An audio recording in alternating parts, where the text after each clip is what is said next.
Before you find your wife, find your call. God gives Adam the office, but Eve the influence over the office.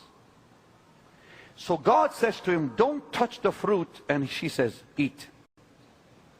And he obeys her rather than God. Because what God gave women is the most powerful weapon for the kingdom or against the kingdom. It's called influence. The greatest preachers have wives that support them.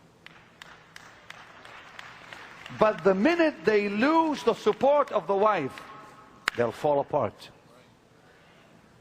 The price is paid by the one who travels and the one at home. When Billy Graham traveled, Ruth said, I'll pay the price to raise the children, to back you up if you're gone for months at a time. I asked Oral Roberts only days ago, I said, how often did you see Evelyn? He said, when I had my crusades, I'd be gone at times for 3 weeks. He said, Evelyn had to raise the children. He said she would come for a day or two and go back. He said, without Evelyn, I would not have survived. I said, now, Doc, and I asked him this, I said, I want you to tell me, did she ever complain? He said, never. Did she ever make your life difficult? Never. For she said to him before they were married, I'll pay the price with you. Wow. That's why Oral Roberts is Oral Roberts. See? But you got to understand, your position as a wife is support. Helpmate means you support and use your weapon of influence to glorify Jesus, to promote the gospel of Jesus Christ, to support your husband's office. God will reward you tremendously for that.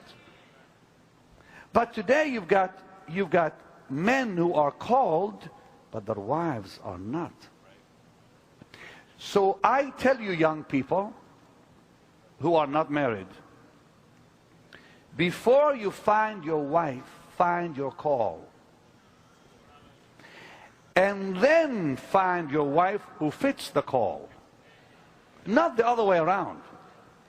If you find a wife and then you're called, the wife may not fit the call. Make sure you find your call and then find the woman who can fit in your call. I just saved your marriage. I just saved your future. Don't rush into marriage because of emotions.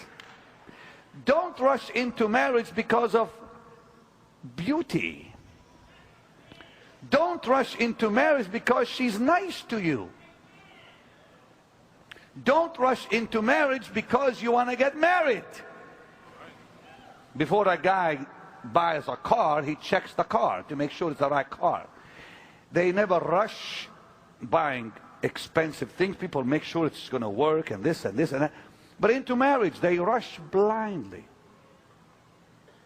and end up in trouble with God and their family. Why do you think there's so many divorces today? Nobody thinks about the price they have to pay to marry that lady, or the price she has to pay to marry him. What kind of marriage is she getting into? What kind of call is on his life? So you got to understand that it's a serious decision. So I advise the young people, don't marry till you are absolutely sure you have found your call in God. And the people said,